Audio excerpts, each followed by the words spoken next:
हाँ जी, नमस्कार। कैसे हो भाई दोस्तों? उम्मीद करता हूँ कि बहुत बढ़िया होंगे आप सभी। और अब तो लगभग है कि 9 दिन आपके पास बचे हुए 8-9 दिन में आपके एग्ज़ाम के लिए, मेंस एग्ज़ाम के लिए। और हमने भी आपका एंशिएंट, मिडाइवल और मॉडर्न तीनों पार्ट कंप्लीट करा दिए हैं। आज से आपका वर्ल्ड हिस्ट्री जो पार्ट है आपका, इसको हम शुरू कर रहे हैं और मुझे पूरी उम्मीद है कि मैं अगले 4-5 दिनों के अंदर आपको इससे फ्री कर दूँगा। 4-5 दिनों में आपका पूरा ये वर्ल्ड हिस्ट्री का जो इम्पोर्टेंट जो क्रीम जो चीज़ें हैं, वो मैं आपको पूरी कवर करा दूँगा। एंशिएंट, मिडाइवल, मॉडर्न मैंने आपका कवर करा दिया है। और आज का जो जो इसके अंदर जो पहला जो टॉपिक है हमारा, वो टॉपिक हमारा जो रहेगा, वो चाइना से संबंधित रहेगा।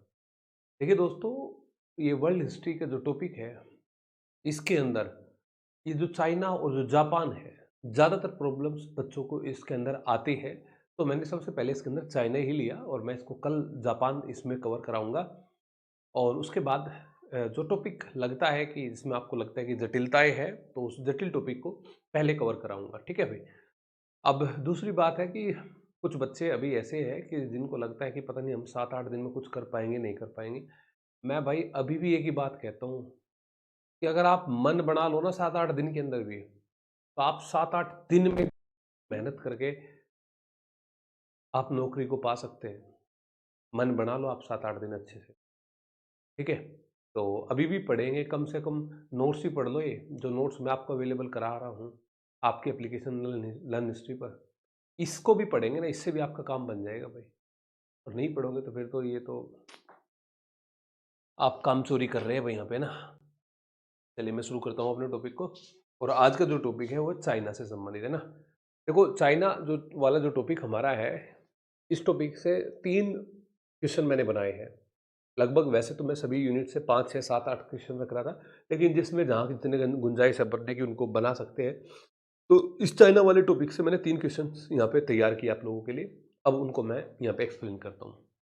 और एक बात बताऊँ मैं आपको, आपको पता भी होगा कि किन कौन से वे 3 टॉपिक है जहाँ पे हम चर्चा कर सकते हैं चाइना के संबंध में। तो आप कहेंगे कि नाम सुना-सुना लगता है हमने।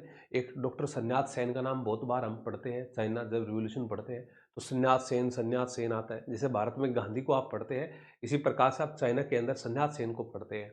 जिस प्रकार से तुर्की के अंदर आप कमाल पाशा को पढ़ते हैं, ठीक है? तो एक तो सन्यात सेन पे होगा आपका, कुओमिंतांग पार्टी पे। एक आपका फिर आप कहेंगे जी माओ त्से तुंग पे भी होगा, बिल्कुल, माओ त्से तुंग पे भी होगा। तो जो इम्पोर्टेंट पार्ट है तीनों क्वेश्चंस के, वो हम यहाँ पे डिस्कस करेंगे। देखिए भाई क्वेश्चन ध्यान से पढ़ना, क्वेश्चन यहाँ पे ध्यान से पढ़ना कि 19वीं शताब्दी के अंत तक चीन के लोगों में मंचू राजवंश के प्रति असंतोष और विरोध की भावनाएं जड़ पकड़ चुकी थी।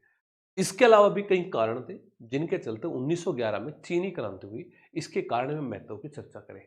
इसके कारण एवं महत्व की चर्चा करें। अच्छा क्या कह रहे हैं परमजीत सर, आज तक 115 क्वेश्चंस हुए हैं, याद कर लिए हैं। हाँ काम चल पूरी तरीके से काम चल जाएगा। अच्छा आपने काउंट किए क्या परमजीत? 115 हो गए हमारे, 115 क्वेश्चन आपने काउंट किए? मैंने एक टारगेट ही बना के चला था मैं 28 तारीख के अंदर भाई। मैंने ये टारगेट बनाया था कि मैं आपको, जिस बच्चे ने जब कोर्स ज्वाइन किया था, 140 से 50 क्वेश्चन कराऊंगा। 150 क्वेश्चन मेरे होंगे और 150 में से आपको 18 करने हैं भाई। 18 आएंगे पेपर में, 15 करने हैं। तो भाई मैं बिल्कुल अपने मतलब जिस पैटर्न पे मेहनत कर रहा हूँ आप लोगों के साथ, तो मुझे लगता है कि यहाँ से आपको डायरेक्टली और इनडायरेक्टली यहाँ पे मिलेगी भाई। ठीक है, अच्छा आपने काउंट किए हैं, तो बहुत बढ़िया भाई, बहुत बढ़िया भाई, ठीक है। तो यस सर, यही कहा था ना मैंने अंजू हुड्डा, ठीक है। तो मैंने कहा था 140 को 150 क्वेश्चन में डिस्कस करूंगा, पेज मैं गिनता नहीं। वही है कि लिमिट हम रखते हैं 10 क्वेश्चन की, 10 नंबर का क्वेश्चन है तो लिमिट तो हमारी वहाँ पे रहती ही है। तो अगर आज 115 हो गए और आप वर्ल्ड हिस्ट्री आप कर रहे हैं, तो इसका मतलब ये हो गया कि अब लगभग है कि 40 के आसपास क्वेश्चन और करेंगे हम यहाँ पे। 40 क्वेश्चन हो जाएंगे तो वही 155 के आसपास क्वेश्चन हो जाएंगे भाई, ठीक है। तो देखो 19वीं शताब्दी के अंत तक चीन के लोगों में मंचू राजवंश के प्रति असंतोष और विरोध की भावनाएं जड़ पकड़ चुकी थी। इसके अलावा भी कई कारण थे जिनके चलते 1911 की चीनी क्रांति हुई। इसके कारण और महत्व की चर्चा करनी है। आप एक बात जानते हैं दोस्तों कि 1911 से पहले चाइना के अंदर राजवंश शासन हुआ करता था। राजवंशों में मैंने यहाँ पे नाम डिफाइन किया, मंचू राजवंश हुआ करता था। ये जो क्रांति है, इस क्रांति के पीछे के जो कारण है, उन कारणों की चर्चा करनी है और कारणों के बाद उसके जो महत्व है, महत्व थोड़े कम है लेकिन महत्व की चर्चा करनी है। फाइनल उसके बाद में हमें उसका निष्कर्ष बताना है। तो इसको यहाँ पे चर्चा करिए भाई। क्या है कि 1911 ईस्वी की चीनी क्रांति एक युगांतकारी घटना थी, एक बहुत बड़ा बदलाव है। बदलाव कैसे कह रहा हूं मैं भाई, एक पहले राजवंश चल रहा है, अब राजवंश के बाद में, क्रांति के बाद में एक यहाँ पे अपने आप में कहीं ना कहीं थोड़ा सा लोकतांत्रिक वे में एक यहाँ पे पार्टी की भी स्थापना हो रही है ना। तो एक राजवंश समाप्त हो रहा है। राजवंश समाप्त होने के बाद में क्या है, ये एक बहुत ही बड़ी एक घटना है, युगांतकारी घटना है ना। युगों युगों में ऐसी घटना हमारी घटित होती है। लोग एक तरफ राजवंश के प्रति भड़के हुए थे, वहीं कई प्रकार की आर्थिक समस्याओं को भी सामना यहाँ पे इस समय कर रहे थे लोग बाग, है ना। कई सारे कारण थे जिस कारण से ये क्रांति हुई चाइना के अंदर। तो आप कहेंगे इसके क्या कारण है, तो आप कहेंगे मंचू राजवंश से लोग परेशान थे। मंचू राजवंश द्वारा अपनाए गए सुधारवादी उपयोगों से कुछ हासिल नहीं हुआ। विदेशी शोषण, मतलब विदेशी शोषण का मतलब ये है जापान जो है अपना विस्तार करता जा रहा है, या इनकी जो विदेशों के प्रति जो नीति है वो कोई ज्यादा काम की है नहीं। तो यानी कि कहीं ना कहीं विदेशी जो है यहाँ पे हैवी हो रहे हैं। तो यानी कि ये इनका जो राजवंश के जो लोग हैं इनसे वो परेशान है, और यहाँ पे इनके द्वारा जो सुधारवादी जो कार्य अपनाए गए थे वो ज्यादा कोई यहाँ पे सक्सेस यहाँ पे उनको नहीं मिली थी भाई। अब दूसरी बात आती है कि 20वीं शताब्दी के प्रारंभिक वर्षों में चीन की आर्थिक स्थिति बहुत खराब थी। 20वीं शताब्दी के प्रारंभिक वर्षों में चीन की आर्थिक स्थिति बहुत खराब थी। कृषि व उद्योग धंधों के विकास को लेकर कोई प्रयास नहीं किया गया, जबकि जनसंख्या में निरंतर वृद्धि हो रही। आप अगर यहाँ पे एग्रीकल्चर के अंदर, आप अगर यहाँ पे और दूसरे जो हमारे इंडस्ट्री के अंदर अगर आप काम नहीं करेंगे तो स्थिति खराब होगी, जनसंख्या लगातार बढ़ेगी। तो जनता के अंदर क्या होगा, तो जनता के अंदर आक्रोश की भावना आपके खिलाफ पनपेगी। तो राजवंश के ये हमने कहा कि 20वीं शताब्दी के शुरुआती दशक में तो 1901 से लेकर और 10-12 तक की घटना है। फिर आती है प्राकृतिक प्रकोप भी उस समय ज्यादा होगी। 1910-11 में भयंकर बाढ़ से खेती बर्बाद हो गई, लोग बेघर हो गए, है ना। कोई तो कोई तत्कालिक कारण होता ही है क्रांति का। जब हम 58 की क्रांति पढ़ते हैं उसमें भी आपने कहा कि तात्कालिक कारण चर्बी लगे कारतूस, लेकिन सिर्फ चर्बी लगे कारतूस ही तो नहीं थे क्रांति के कारण। इसके अलावा और भी बहुत सारे सामाजिक, धार्मिक, आर्थिक, राजनीतिक कारण हमारे देखने को हमें मिलते हैं। तो यहाँ पर भी ये प्राकृतिक जो आपदा जो आई है ये एक कारण है। इसके अलावा और भी कई सारे कारण यहाँ पे आपको देखने को मिलते हैं। और उस समय नवीन जो पीढ़ी आ रही है उसमें जागृति आई भाई। 1905 में प्राचीन शिक्षा पद्धति का अंत कर दिया गया, जिसके चलते लोग उच्च शिक्षा के लिए यूरोप व अमेरिका जाने लगे। ये जो एजुकेशन सिस्टम था पहले प्राचीन तरीके से चल रहा था, उसका अंत करके नई शिक्षा पद्धति आई। लोग अब अमेरिका वगैरह जाने लगे, यूरोप में, क्योंकि आधुनिक शिक्षण संस्थानों की चीन में कमी थी। अब चीन में कमी जाएंगे, इसके बाद में इसके कारण वे यूरोप के राष्ट्रवाद, भाई अब हम क्या होते हैं, हम गाँव में कई बार क्या है, हम शोषण का शिकार लगातार रहते हैं, हमें अपने अधिकारों का नहीं पता। जब हम बाहर शहर में जाते हैं, जब हम पढ़ते हैं कॉलेज में, यूनिवर्सिटी में, अलग अलग संस्थानों में, हमें पता चलता है यार ये हमें यहाँ पे परेशान किया जा रहा है, हमारा शोषण हो रहा है, हम उसके खिलाफ आवाज उठाते हैं। तो ये जब बाहर पढ़ने के लिए गए तो इन्होंने देखा कि राष्ट्रवाद वाली भावना भी है, उदारवाद वाली चीज भी कुछ होती है, लोकतंत्र भी कुछ होते हैं, इससे ये इनका यहाँ पे परिचय हुआ। तो ये कई सारे, फिर तुंग मेई हुई पार्टी की स्थापना हुई, ये पार्टी स्थापित हो रही है यहाँ पे, तुंग मेई हुई। तो ये कई सारे कारण बने, क्या बने, कई सारे कारण बने यहाँ पे। फिर इसके बाद में महत्व देखते हैं कि इसका महत्व क्या है। क्रांति के पीछे के कारण बताए मैंने आपको, अब बात आती है महत्व क्या है। महत्व थोड़े कम है लेकिन बताओ, चीन में मंचू राजवंश का अंत एवं गणराज्य की स्थापना, है ना, ये इसकी इंपॉर्टेंस है कि चीन में मंचू जो राजवंश है उसकी समाप्ति होगी और गणराज्य की स्थापना होगी। युआन सी काई प्रथम राष्ट्रपति बने, ये फैक्ट ऐड कर दिया थोड़ा। कौन बने प्रथम राष्ट्रपति? युआन सी काई, युआन सी काई, ये पहले राष्ट्रपति यहां पे बनते हैं भाई। पहली बार चीन में गणतांत्रिक सरकार की स्थापना हुई है। पहली बार चीन के अंदर कौन सी सरकार की स्थापना हुई? गणतांत्रिक सरकार की स्थापना चीन के अंदर हुई।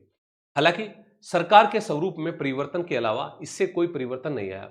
हालांकि सरकार के स्वरूप में परिवर्तन के अलावा इसमें कोई परिवर्तन नहीं आया। देखो, हमने ये कहा कि अब एक राजतंत्र को समाप्त करके एक लोकतांत्रिक विधि यहाँ पे लेके आए, गणराज्य यहाँ पे लेके आए, लेकिन कुछ ज्यादा परिवर्तन आया नहीं है, इसलिए इस क्रांति को सफल नहीं माना जाता।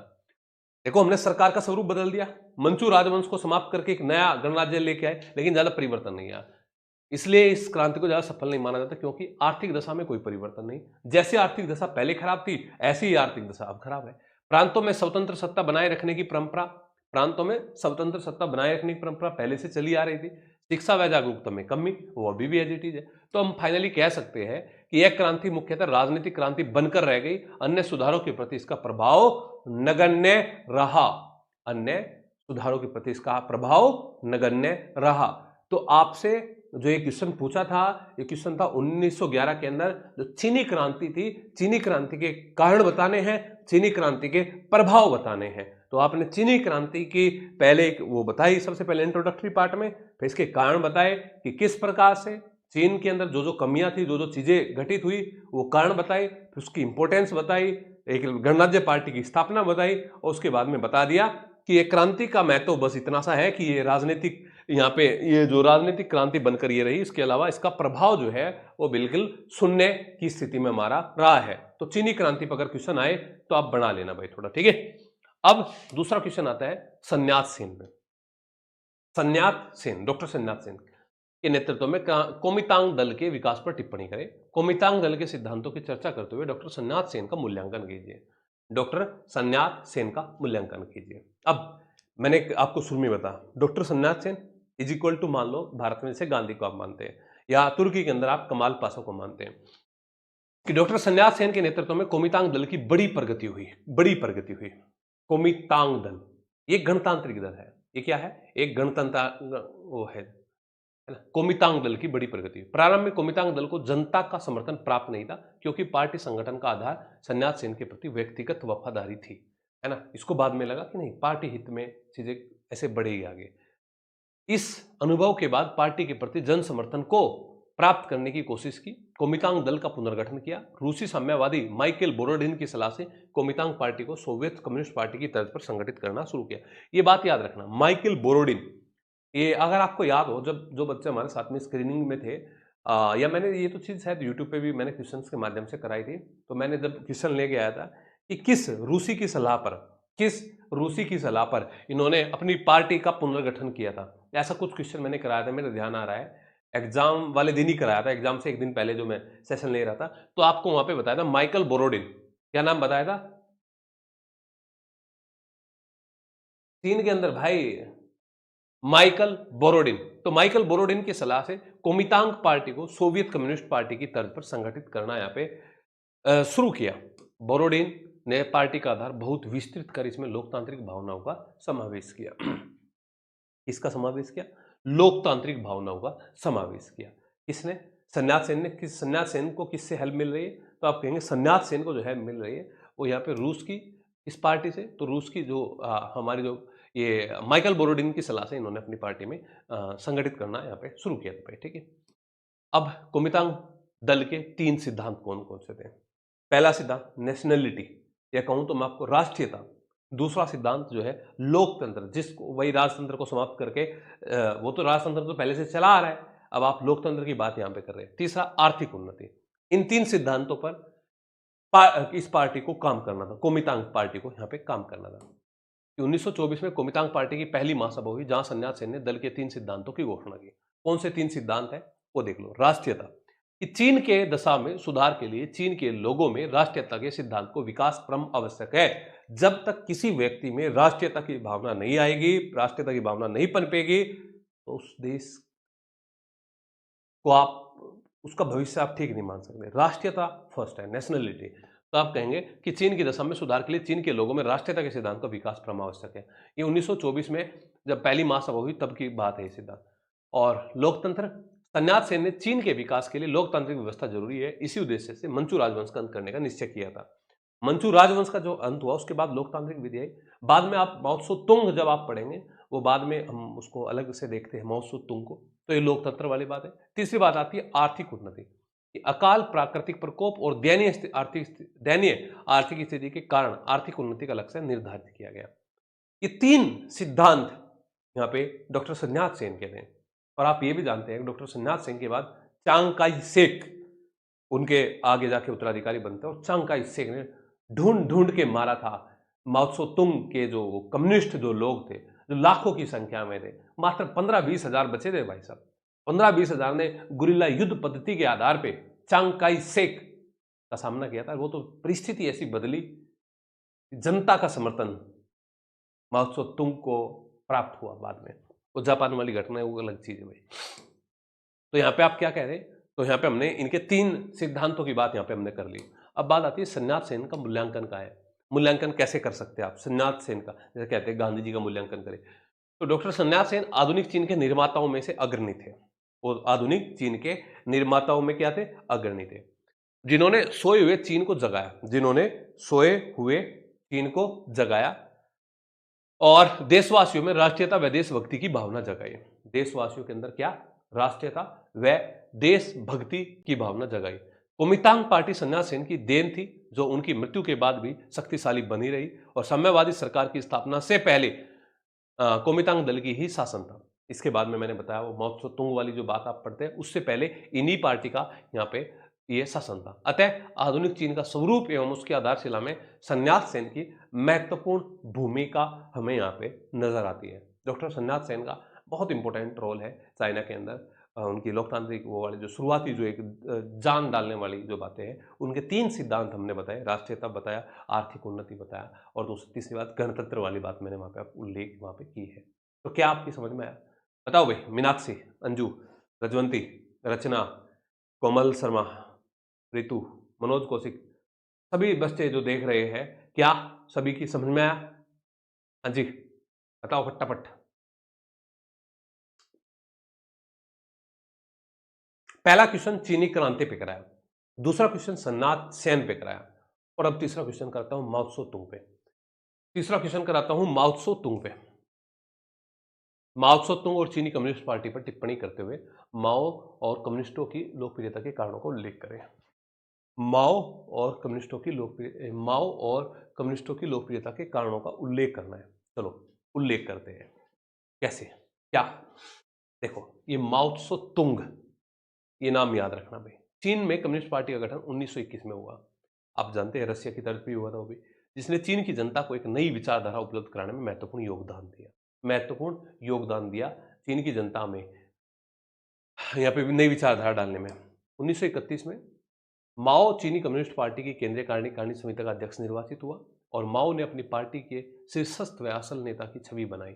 अब इस शीर्ष नेतृत्व के अंदर माओ त्से तुंग यहाँ पे निकल के आए, जिसके बाद पार्टी ने एक दक्ष मजदूर संघ और किसान संघ के रूप में प्रसिद्धि प्राप्त की। इसको पता था, अगर हम मान लिया कम्युनिस्ट मजदूरों को लेकर साथ चल रहे थे शुरू में ना, इनको पता था कि खाली मजदूर या कितने से मजदूर होंगे, है ना, खाली मजदूरों से नहीं काम बनेगा, मजदूरों के साथ में किसानों को साथ लेना पड़ेगा। यही चीज आप भारत के मामले में भी देखते हैं। 1926 से 30 की जो घटना है भारत के मामले में, कम्युनिस्ट के मामले में, कि मजदूर और किसान साथ में मिलकर कार्य करेंगे, तो यहां पे प्रसिद्धि प्राप्त कर ली थी कि चीनी कम्युनिस्ट पार्टी की बढ़ती लोकप्रियता व जन समर्थन में से चांग काई शेक व कोमितांग की लोकप्रियता घटने लगी। ये मैंने जो चांग काई शेक है, ये डॉक्टर सन्यात सेन का उत्तराधिकारी है, जो उस समय एक आतंक मिटाया हुआ था, ढूंढ ढूंढ के जो कम्युनिस्टों को या माओ त्से तुंग को के लोगों को मार रहे थे, तो इनकी लोकप्रियता घटने लगी। माओ व कम्युनिस्टों की लोकप्रियता के कारण क्या कारण है, क्यों इतने लोकप्रिय हुए ये माओ त्से तुंग या कम्युनिस्ट? तो आप कहेंगे कोमितांग सरकार भ्रष्ट और निकम्मी थी। कोमितांग सरकार क्या थी? भ्रष्ट और निकम्मी थी। इसलिए कम्युनिस्टों को जन समर्थन पाने का मौका मूलतः इसी कारण से मिला। भाई अब एक बात बताओ, अब हम अल्टरनेट ढूंढते हैं, अब मान लिया भाजपा काम नहीं करेगी तो हम कोई ना कोई कैसा भी हो अल्टरनेट हम उसका ढूंढते हैं। तो यहाँ पे कहेंगे कोमितांग सरकार जो चांग काई शेक की है, ये भ्रष्ट और निकम्मी थी, इसलिए कम्युनिस्टों को जन समर्थन पाने का मौका मिला। दूसरी बात, कोमितांग ने बैंकरों, जमींदारों व उद्योगपतियों के हितों की रक्षा की, जिससे जनता में रोष था। अब अगर आप यहाँ पे जैसे हम कहते हैं कि आजकल ये बीजेपी जो है ये व्यापारियों की पार्टी है, धनी लोगों की पार्टी है ना, जनता में एक रोष की भावना आती है। तो मतलब ये बात है यहाँ पे। कारखानों की स्थिति में सुधार न के बराबर हुआ। बाल श्रम निषेध हेतु कानून तो बनाए लेकिन उनका पालन नहीं हो पाता था। चौथी बात, कोमितांग सरकार द्वारा किसानों की गरीबी दूर करने के लिए विशेष प्रयास नहीं किए गए। कोई भी विशेष प्रयास यहाँ पे कोमितांग सरकार के द्वारा किसानों की गरीबी दूर करने के लिए नहीं किए गए। 1930 ईस्वी के दशक में कई बार सूखा पड़ा और फसलें बर्बाद हुई, परिणामतः अकाल पड़ा। परिणामतः क्या हुआ? अकाल यहाँ पे पड़ा पड़े। ठीक है, कम्युनिस्ट शासित प्रदेशों की भूमि संबंधी नीति किसानों को आकर्षित करती थी। जैसे दक्षिण क्षेत्र में जमींदारों से जमीनें छीन ली और किसानों के बीच बांट दी, है ना। देखो, कम्युनिस्ट शासित प्रदेशों की भूमि संबंधी नीति किसानों को आकर्षित करती थी। जैसे दक्षिणी क्षेत्र में जमींदारों से जमीनें छीनी और किसानों के बीच बांट दी। इनको लगा कि जमींदारों से छीन के हमें दे रहे हैं, तो यानी कि हमारे हितों की बात हो रही है यहाँ पे। तो कोमितांग द्वारा जापानी विस्तारवाद को रोकने हेतु प्रयास नहीं किए गए। भाई, जो अपने आप को राष्ट्रवादी पार्टी कहते हैं, जो अपने आप को नेशनलिस्ट कहते हैं, वो जो हम उनकी बात कर रहे हैं संन्यास सेन की पार्टी वालों की, जिनकी वो जो चांग काई शेक अब उसको संभाल रहे हैं, वो तो अब जापान यहाँ पे बढ़ रहा है, जापान हमारे घर तक आ गया है, तो वो तो रोकने का प्रयास यहाँ पे नहीं कर रहे हैं। 1931 में मंचूरिया पर कब्जा कर लिया था जापान ने, और जहां पे जिनको हम मानते हैं कि नहीं, ये टुकड़ों टुकड़ों की बात करते हैं, टुकड़े गैंग की बात करते हैं कम्युनिस्ट, और ये हमारे लिए लड़ रहे हैं, तो फिर समर्थन तो मिलेगा। कम्युनिस्ट शासित क्षेत्रों में किसानों की सर्वांगीण उन्नति के प्रयास यहाँ पे किए गए। कम्युनिस्ट शासित क्षेत्रों में किसानों की सर्वांगीण उन्नति के प्रयास, खेती में के नए तरीके सिखाए गए। अतः इस प्रकार कोमितांग सरकार के भ्रष्टाचार व कुप्रशासन के कारण कम्युनिस्ट पार्टी एक बेहतर विकल्प के रूप में सामने आई थी। तो दोस्तों, चाइना के मामले में 3 क्वेश्चन बन सकते थे मेरी दृष्टिकोण में, मेरी नज़र में। 5 घंटे लगे इन 3 क्वेश्चंस को पूरा करने के लिए। तो मेरे हिसाब से आप इन तीनों में चांग काई शेक या ये संन्यास सेन, माओ त्से तुंग और इस पे क्वेश्चन आए तो बना लेंगे आप क्वेश्चन इस पे? हाँ जी, बोलो। फास्ट करा दिए मैंने, बस 20 मिनट में ही समाप्त कर दिया आज तीनों को। मजा आ गया? ठीक है, मजा आना चाहिए। हाँ भाई, कौन कौन है देखता हूँ, कौन कौन है। डॉक्टर अनिल कौशिक, प्रोमिला, अंजू हुड्डा, विक्की आनंद, सुरेंद्र कुमार, प्रीत गुजर, रविता, पुनीता, मनीषा, ममता, परमजीत, मनीषा, कुलजीत, कविता, रेणु, कुसुम, सविता, मनोज कौशिक, ज्योति, ममता, रचना, राकेश, रजवंती, मंजीत, कोमल, सुजाता, प्रिया खन्ना, मीनाक्षी देवी, मनीष, सीमा भारद्वाज, रीना, पूजल देवी, सुल्तान सिंह, बलजीत सिंह, रितु, आसिफ रूपाल, मोना, सोनम जैनाथ, राजेश, पुष्पा, ठीक है भाई, रचना, परमजीत, विक्की, अच्छा ये रिपीट हो गया, रीना, ठीक है, आकांक्षा, रजवंती, ठीक है भाई, ओके ओके ओके, ठीक है भाई। महाप्रस्थान वाला इंसिडेंट नहीं है, अच्छा कोई बात नहीं, जितना आएगा उसको देख लो, है ना, ये समझ में आ गया होगा मेरे हिसाब से। ठीक है, कल मैं जापान वाला कराऊंगा, जितने भी बेस्ट से बेस्ट क्वेश्चन बनेंगे जापान पे, तो जापान को लेने का प्रयास करूंगा मैं। ठीक है, थैंक यू, धन्यवाद भाई। आज थोड़ा शॉर्ट है,